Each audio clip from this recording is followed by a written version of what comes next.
सहकार चळवळीचे जनक पद्मश्री डॉक्टर विठ्ठलराव विखे पाटील यांच्या जयंतीच्या निमित्तानं दिल्या जाणाऱ्या पुरस्कारांचं मोठ्या दिमाखामध्ये वितरण प्रवरानगर येथे करण्यात आलं.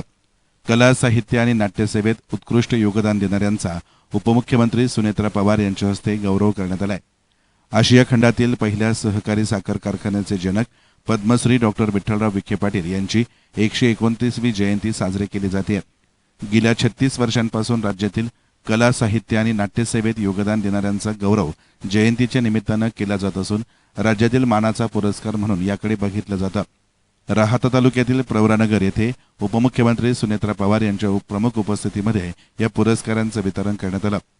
या प्रसंगी राज्याचे जलसंपदा मंत्री तथा जिल्ह्याचे पालकमंत्री नामदार राधाकृष्ण विखे पाटील, खासदार भाऊसाहेब वागचौरे, कोपरगावचे आमदार आशुतोष काळे, अहिल्यानगरचे आमदार संग्राम जगताप, संगमनेरचे आमदार अमोल खताळ, नेवासाचे आमदार विठ्ठलराव लंघे, पारनेरचे आमदार काशीनाथ दाते, माजी मंत्री अण्णासाहेब मस्के, जिल्हा परिषदेच्या माजी अध्यक्षा शालिनीताई विखे पाटील, माजी खासदार डॉक्टर सुजय विखे पाटलांसह अनेक मान्यवर व्यासपीठावर उपस्थित होते.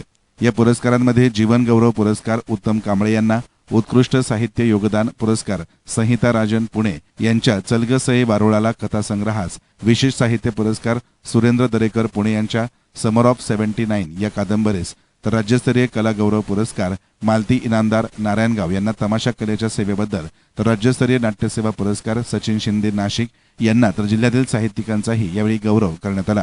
कार्यक्रमानंतर माध्यमांसह बोलताना विखे पाटील परिवाराशी पवार कुटुंबियांचा जुना स्नेह असल्याचं उपमुख्यमंत्री सुनेत्रा पवारांनी म्हटलंय. खरं तर मला आज इथे प्रवरानगरमध्ये सहकाराच्या चळवळीचे जनक इथे पहिल्यांदा मला येऊन अतिशय आनंद झालेला आहे. आज विखे पाटील साहेबांची जयंतीच्या निमित्तानं जो पुरस्कार सोहळा आहे त्याला मला हजर राहता आला. माझे सहकारी राधाकृष्ण विखे पाटील सरांनी मला इथे बोलवलं आणि हा सन्मान दिला, हे मी माझं भाग्य समजते. विखे पाटील परिवाराचे आणि पवार परिवाराचे संबंध जुने आहेत. आमचे आदरणीय आप्पासाहेब पवार काका, आदरणीय दादांचे काका इथे काही वर्ष त्यांनी साखर कारखान्यामध्ये तिथे होते आणि कार्यकारी संचालक होते. त्यामुळे आमचा असा जुना स्नेह आहे. त्यामुळे मला इथे बोलवलं आणि हा सन्मान आहे असं मला असं वाटतं. काँग्रेसकडून सातत्यानं कुठेतरी महिलांच्या बाबत बोललं जातं. आज सुटक्या सोयींबद्दल वडेट्टीवार बोलले होते. मागे तुमच्याबद्दल देखील काँग्रेसकडनं टार्गेट तुम्हाला केलं गेलं. कुठेतरी महिलांना टार्गेट केलं जात आहे का काँग्रेसकडनं, काय वाटतं? मी आपल्याला मागेच सांगितलं होतं की मी माझ्या परीनं जेव्हा वेळेल तेव्हा चोख आली नाही. तर नामदार राधाकृष्ण विखे पाटलांनीही माध्यमांशी संवाद साधला. तुम्ही मराठा आंदोलकांबरोबर तुमची सातत्याने चर्चा सुरू आहे, मात्र दुसरीकडे हाकेंचं असं म्हणणं आहे की अनेक मराठा नेत्यांनीच आरक्षण लाटलेलं आहे, ते ओबीसी झालेले आहेत. तुम्ही सुद्धा तुमच्या पत्नीचं जे आरक्षण आहे ते ओबीसीतून त्यांना मिळवून दिलेलं होतं. मागे एकदा बोललो होतो कुठेतरी की हाकेंची हाक कुणी ऐकायला तयार नाही, त्याचे वैफल्य काहीतरी कोणत्याही परिस्थितीचं विधान त्याचं विपर्यास करायचं की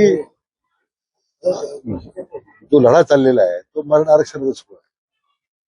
आता ज्यांना आणि पहिल्यापासून हीच भूमिका शासनाची आहे आणि आरक्षण समितीचे अध्यक्ष म्हणून माझी आहे की आम्हाला दुसऱ्याच आरक्षण नकोच आहे. ओबीसीच्या आरक्षणाला धक्का न लावता ते आरक्षण आपल्याला पाहिजे. आता त्याला काय कायदेशीर अडचणी आहेत म्हणून सरकारनं माननीय देवेंद्रजींच्या नेतृत्वाखाली अनेक निर्णय आता आपण केले. म्हणजे शिष्यवृत्तीचे निर्णय असतील, सारथीच्या माध्यमातून निर्वाह भत्त्याच्या काही योजना आहेत, मुलांना पीएचडी करण्यासाठी लागणारी काही आर्थिक मदत आहे, अनेक योजना आपण सरकारने घेतलेल्या आहेत. किंवा नातीसंख्येमध्ये निर्माण करून काही मुलांना आपण जवळजवळ सेवेत सामावून घेतल्या. आपण म्हणून शासनाची भूमिका दुसऱ्याला काढून देण्याची नाहीच आहे. मला वाटतं लक्ष्मीबाई हाकेंनी आता मला वाटतं की विधान परिषद वगैरे मिळवण्याचा धडपड चालू असली पाहिजे असं माझं मत. जरांगींची मागणी आहे की गरजवंत मराठ्यांना आरक्षण मिळालं पाहिजे. हाकेंचे म्हणणं हेच आहे की हे नेते गरजवंत आहेत.